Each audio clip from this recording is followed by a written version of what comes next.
GPT를 활용해 지브리 스타일 그림을 만드는 것이 화제가 되면서 오픈AI의 CEO 샘 올트먼이 이로 인해 GPU가 녹아내리고 있다는 멘션을 남기기도 했습니다. 컴퓨터를 잘 모르는 저로선 인공지능이 열일하는데 왜 GPU가 녹아내리는지, 그리고 CPU와 GPU는 뭐가 다른 건지 궁금해지기도 합니다. 그래서 이번엔 CPU와 GPU의 역할과 차이에 대해 아는 척 해보겠습니다. 우선 CPU에 대해 알아보면 CPU는 센트럴 프로세싱 유닛의 약자로 우리말로 하면 중앙처리 장치입니다. 컴퓨터에서 기억, 해석, 연산, 제어 기능을 하는데 그래서 컴퓨터의 두뇌라고도 불리죠. 컴퓨터 안에는 다양한 부품이 있지만 이 부품들이 작동하기 위해선 CPU의 명령이 필요합니다. 수십억 개의 트랜지스터로 구성된 CPU는 크게 4가지 부분으로 이루어지는데 첫 번째는 연산 장치입니다. 연산 장치라는 말처럼 더하기, 빼기, 곱하기, 나누기 같은 연산을 하고 참과 거짓을 따지는 논리 연산도 처리하죠. 두 번째는 제어 장치입니다. 메모리에서 데이터를 가져오고 어디로 보내야 하는지를 결정하는 등 무슨 작업을 언제 할지 명령을 내리죠. 세 번째는 레지스터입니다.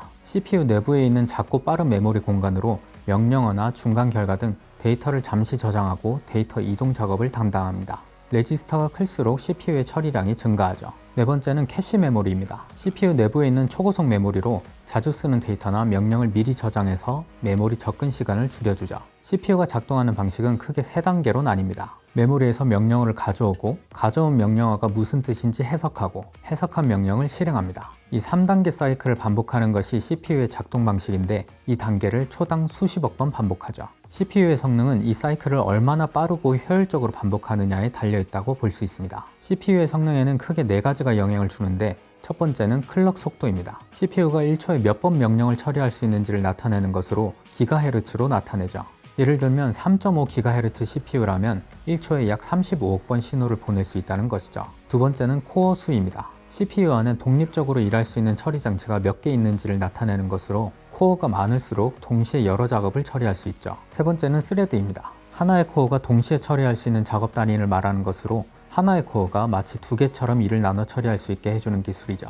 네 번째는 앞서 말씀드린 캐시 메모리이죠. CPU에게 맡겨진 임무는 복잡한 문제들을 최대한 빨리 푸는 것입니다. 이를 위해 CPU는 명령어가 입력된 순서대로 처리하죠. 이를 직렬 처리 방식이라 합니다. 한 번에 처리하는 작업 수는 적지만 각 작업을 정교하게 처리하죠. 한 번에 하나만 처리하면 속도가 너무 느리니 여러 개의 코어가 각각의 명령을 처리하도록 하죠. 코어가 많아질수록 속도가 빨라집니다. 반면에 GPU에게 맡겨진 임무는 쉽고 간단한 문제를 최대한 많이 푸는 것입니다. GPU는 그래픽 프로세싱 유닛의 약자로 그래픽 처리 장치입니다. 화면에 그림을 빠르게 그리기 위해 만들어진 장치이죠. 1990년대까지만 해도 CPU가 화면 출력도 담당했습니다. 그땐 글자나 간단한 그림만 보여주면 됐기 때문이죠. 그러던 중 1990년대 중반부터 게임 시장이 커지게 되고 디스플레이도 발전하면서 표현해야 하는 해상도와 색상수가 증가하게 됩니다. 이걸 CPU가 모두 담당하기엔 벅찼겠죠.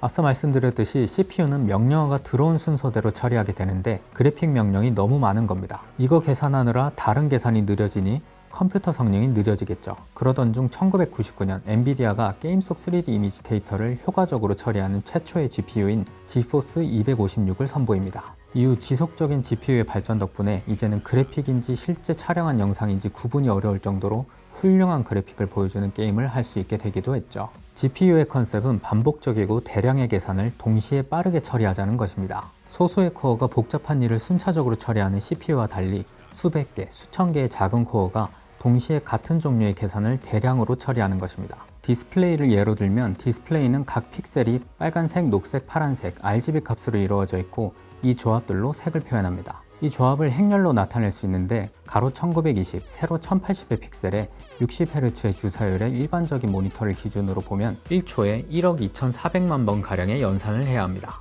이외에 조명이나 후처리 이펙트 같은 것들을 고려하면 연산량이 더 많아지죠.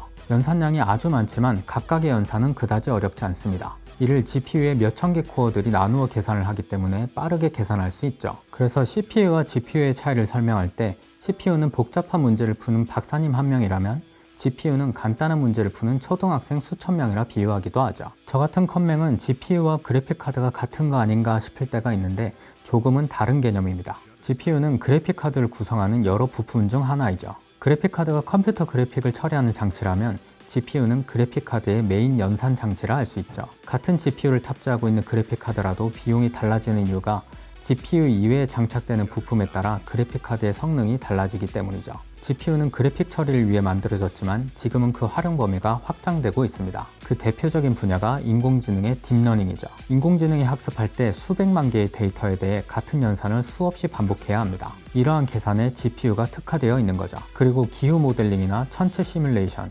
양자역학 계산, 슈퍼컴퓨터 등 과학기술 연구에도 활용되고 있죠. 컴퓨터로 OTT만 보는 저에겐 딱히 필요하진 않지만 돌아오는 생일에 선물로 받으면 좋겠다는 생각을 해보면서 과학기술이 세상을 바꿉니다. 언제나 그랬듯이.